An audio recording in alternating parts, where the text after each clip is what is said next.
Assalamualaikum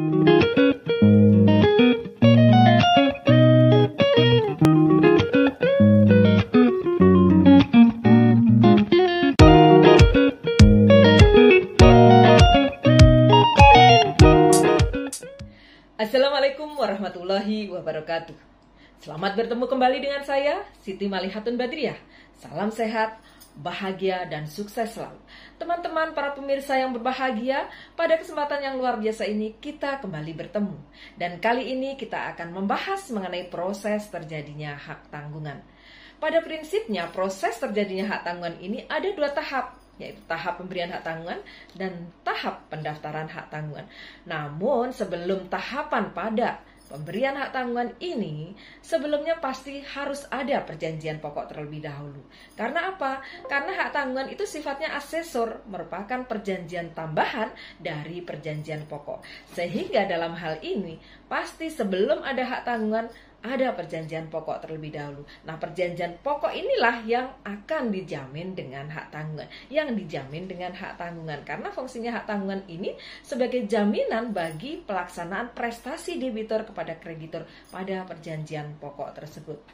Nah, ini kita bisa melihat di dalam pasal 10 Undang-Undang Hak Tanggungan, pasal 10 ayat 1, di situ dikatakan bahwa pemberian hak tanggungan didahului dengan janji untuk memberikan hak tanggungan sebagai jaminan atas pelunasan utang tertentu yang dituangkan di dalam dan merupakan bagian tak terpisahkan dari perjanjian utang piutang yang bersangkutan atau perjanjian lainnya yang menimbulkan utang tersebut.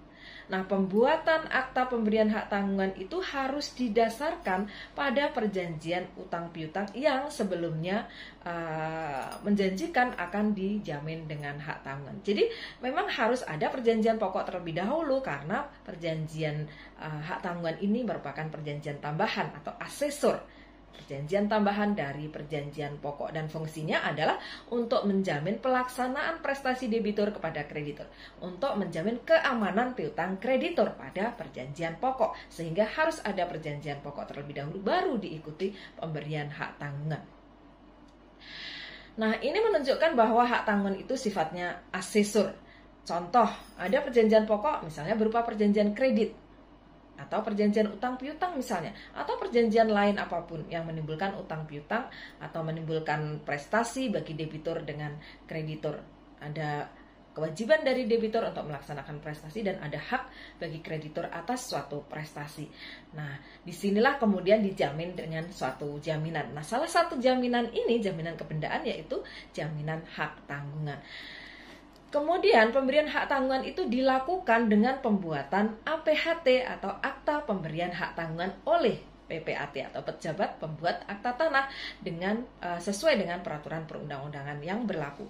Nah, pemberian hak tanggungan ini dilakukan dengan perjanjian tertulis sejak berlakunya Undang-Undang Pokok Agraria. Jadi harus dibuat dalam bentuk tertulis. Pemberian hak tanggungan itu dibuat oleh di PPAT dan kemudian dibuat akta pemberian hak tanggungan APHT.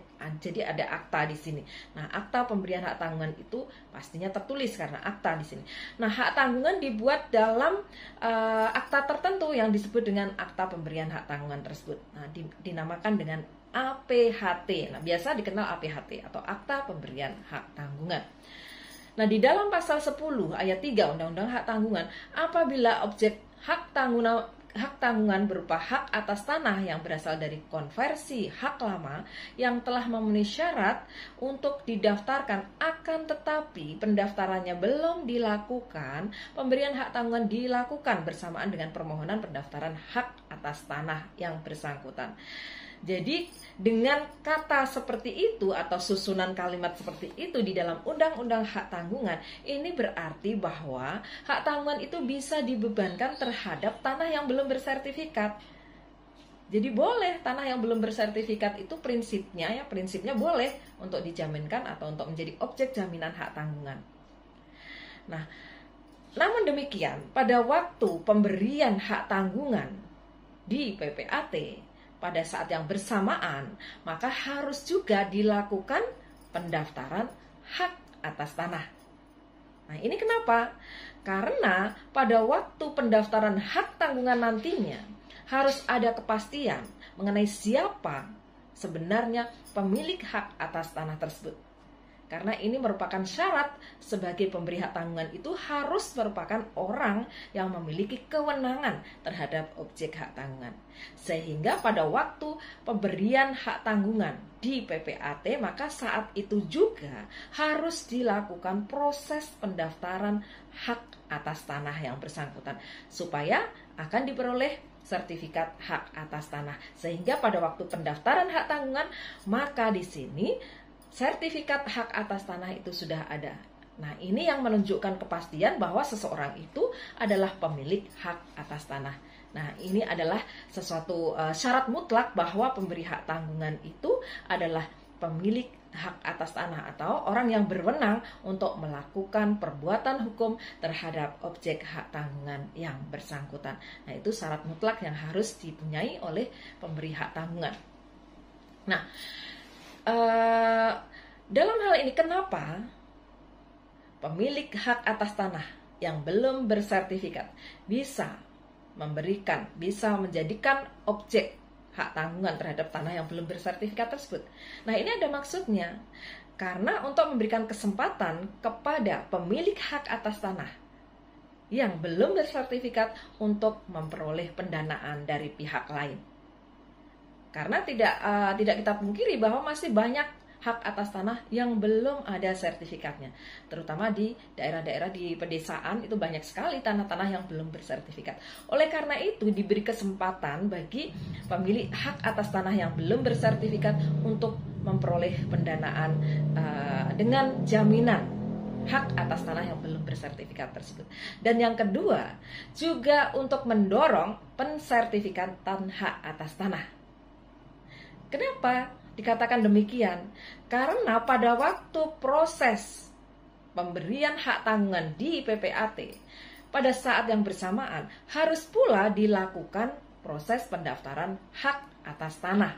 Sehingga di sini nantinya akan memperoleh sertifikat hak atas tanah. Nah, ini makanya dikatakan sebagai bahwa pemberian objek hak tanggungan itu terhadap tanah yang belum bersertifikat ini untuk mendorong pensertifikatan hak atas tanah. Karena secara otomatis ketika tanah belum bersertifikat dan dijadikan objek hak tanggungan, maka pada waktu itu pasti akan dilakukan pendaftaran hak atas tanah sehingga akan memperoleh sertifikat hak atas tanah. Nah, akta pemberian hak tanggungan. Akta pemberian hak tanggungan itu di dalamnya memuat hal-hal isi yang wajib dimuat dan isi yang tidak wajib dimuat. Nah, ada hal yang wajib dimuat di situ yang mengakibatkan bahwa akta pemberian hak tanggungan tersebut batal demi hukum kalau tidak terpenuhi syarat-syarat atau hal-hal tertentu yang harus dimuat di dalamnya. Ini menunjukkan bahwa hak tanggungan itu memenuhi asas spesialitas.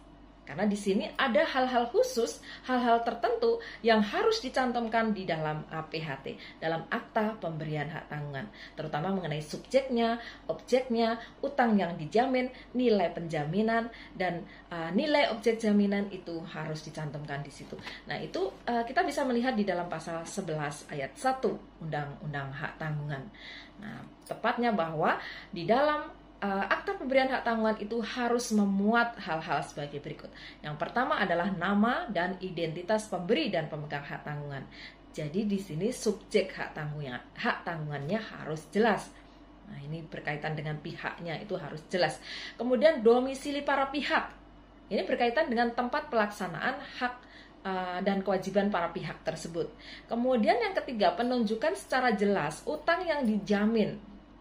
Termasuk kreditor dan debiturnya itu siapa, ini harus jelas. Jadi utang yang dijamin itu mana, jumlahnya seberapa, debiturnya siapa, kreditornya siapa, ini harus dicantumkan secara tegas di dalam akta pemberian hak tanggungan. Kemudian juga nilai tanggungan, nilai penjaminan. Nilai penjaminan itu menunjukkan sampai seberapa besar utang yang dijamin dengan hak tanggungan ini. Itu juga harus dicantumkan di dalam APHT atau akta pemberian hak tanggungan. Kemudian juga uraian mengenai objek hak tanggungan. Jadi uraian secara jelas mengenai objek hak tanggungan ini juga harus dicantumkan di situ. hak atas tanah yang bersertifikat misalnya, sertifikatnya yang mana, kemudian batas-batasnya di mana dan sebagainya. Itu harus dicantumkan secara jelas di dalam akta pemberian hak tanggungan.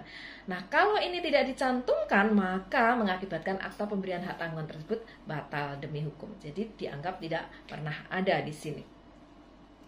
Kemudian juga dalam APHT dapat juga dicantumkan janji-janji lain yang tidak diwajibkan. Namun kalau janji-janji ini dicantumkan, maka mengikat para pihak.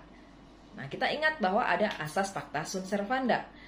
Kalau suatu perjanjian dicantumkan suatu janji tertentu, maka di sini sudah dibuat secara sah, maka mengikat para pihak sebagaimana undang-undang. Nah, ini di dalam pasal 11 ayat 2 itu dicantumkan janji-janji yang bisa dimuat di dalam APHT yang tidak wajib dimuat. Namun kalau dimuat, maka para pihak wajib mentaatinya. Nah, janji yang tidak wajib dimuat ini tidak ada pengaruhnya terhadap sahnya APHT. Jadi kalaupun tidak dicantumkan tidak menjadi masalah, tetapi kalau dicantumkan maka di sini para pihak harus atau wajib untuk mentaatinya, wajib untuk melaksanakannya. Kemudian di dalam pasal 12 Undang-Undang Hak Tanggungan di situ dikatakan bahwa janji yang memberikan kewenangan kepada pemegang hak tanggungan apabila debitur cedera janji menjadi pemilik dari objek hak tanggungan itu secara otomatis, maka janji tersebut batal demi hukum. Jadi tidak boleh diperjanjikan di dalam akta pemberian hak tanggungan bahwa kalau debitur wan prestasi, maka secara otomatis kreditor pemegang hak tanggungan menjadi pemilik objek hak tanggungan. Itu tidak boleh. Mengapa demikian? Untuk siapa? Untuk melindungi para pihak di sini, terutama adalah untuk melindungi pemberi hak tanggungan. Karena ada kemungkinan bahwa nilai objek hak tanggungan itu jauh lebih tinggi daripada utang debitur. Dan ini biasanya seperti itu. Jadi utang debitur itu jauh lebih rendah daripada nilai objek jaminan. Kalau dicantumkan janji bahwa kalau debitur wan prestasi, kemudian pemegang hak tanggungan menjadi pemilik dari objek hak tanggungan ini, maka di sini sangat tidak melindungi pemberi hak tanggungan. Karena kalau ada sisa, seharusnya dikembalikan kepada pemberi hak tanggungan. Nah, kalau ada janji semacam itu, maka tidak ada kesempatan bagi pemberi hak tanggungan untuk memperoleh sisa hasil penjualan objek hak tanggungan jika debitur wan prestasi. Dan kemudian objek hak tanggungan dijual. Nah, di sini mestinya kalau ada sisa wajib dikembalikan kepada pemberi hak tanggungan. Kalau dicantumkan janji tadi, maka hak tersebut menjadi hilang. Nah, janji semacam itu ini sangat tidak diperbolehkan dan dilarang di situ dan mengakibatkan mengakibatkan janji tersebut adalah batal demi hukum. Nah, di sini yang batal demi hukum itu adalah janji tadi. Namun APHT-nya tetap sah, kecuali janji tadi. Janji tadi batal demi hukum, dianggap tidak pernah ada janji demikian. Nah, pada asasnya pemberian hak tanggungan itu wajib dilakukan sendiri oleh pemberi hak tanggungan. Jadi di sini harus hadir sendiri di hadapan PPAT ketika pembuatan akta pemberian hak tanggungan. Namun demikian, ada kemungkinan bahwa seseorang itu karena alasan tertentu tidak bisa hadir sendiri di hadapan PPAT. Nah, dalam hal demikian, maka ada kesempatan dibuat dibuat SKMHT, surat kuasa membebankan hak tanggungan. Jadi ada kemungkinan bahwa dalam proses pemberian hak tanggungan itu dibuat SKMHT atau surat kuasa membebankan hak tanggungan. Yaitu dalam hal pemberi hak tanggungan tidak bisa hadir sendiri di hadapan PPAT untuk pembuatan APHT. Nah, dalam hal ini hanya benar-benar jika diperlukan. Namun kalau tidak ada alasan itu tidak bisa dibuat SKMHT. Nah, hal-hal yang dimuat di dalam SKMHT itu, persyaratan SKMHT itu hanya benar-benar jika diperlukan. Kemudian yang kedua, wajib dibuat dengan akta notaris atau akta PPAT. Kemudian harus diberikan langsung oleh pemberi hak tanggungan. Dan juga tidak memuat kuasa lain selain untuk membebankan hak tanggungan. Kemudian dilarang untuk memuat kuasa substitusi, yaitu penggantian penerima kuasa melalui pengalian. Ini tidak boleh. Kemudian di dalam pasal 15 Undang-Undang Hak Tanggungan atau UHT, maka SKMHT itu dibuat dengan akta notaris atau akta PPAT dan dengan syarat, tadi syaratnya sudah. Nah, isinya apa? Di sini tidak boleh memuat kuasa lain selain untuk membebankan hak tanggungan, dan tidak boleh memuat kuasa substitusi. Dan di dalamnya mencantumkan secara jelas objek hak tanggungan, jumlah utang yang dijamin, kemudian identitas para pihak itu harus disebutkan secara jelas di dalam SKMHT atau surat kuasa membebankan hak tanggungan. Kemudian bagaimana berakhirnya SKMHT? Nah, berakhirnya SKMHT atau kuasa membebankan hak tanggungan ini tidak bisa ditarik kembali, tidak dapat berakhir kecuali kalau waktu untuk pemberian hak tanggungan itu sudah habis atau kuasa tadi sudah dilaksanakan, artinya sudah dibuat akta pemberian hak tanggungan, maka ini otomatis SKMHT menjadi jangka waktunya selesai. Nah, SKMHT merupakan surat kuasa mutlak dan SKMHT ini hanya dibuat satu kali, artinya bahwa tidak ada SKMHT itu kemudian diperpanjang, tetapi tidak ada kemungkinan bahwa dibuat suatu SKMHT baru. Nah, jangka waktu SKMHT untuk tanah yang bersertifikat, maka jangka waktunya adalah 1 bulan. Sedangkan tanah yang belum bersertifikat, jangka waktunya adalah 3 bulan. Nah, dalam jangka waktu tersebut, kemudian harus segera diikuti dengan pembuatan APHT. Kalau tidak diikuti pembuatan APHT dan jangka waktu berakhir, maka batal demi hukum. Jadi sudah selesai, tidak bisa diperpanjang lagi. Tapi memungkinkan untuk dibuat SKMHT baru. Ada jangka waktu tertentu bagi kredit tertentu yang jangka waktunya sampai akhir masa kredit, yaitu kredit pemilikan rumah, kemudian kredit usaha kecil menengah. Nah, ini jangka waktunya sampai berakhirnya masa kredit.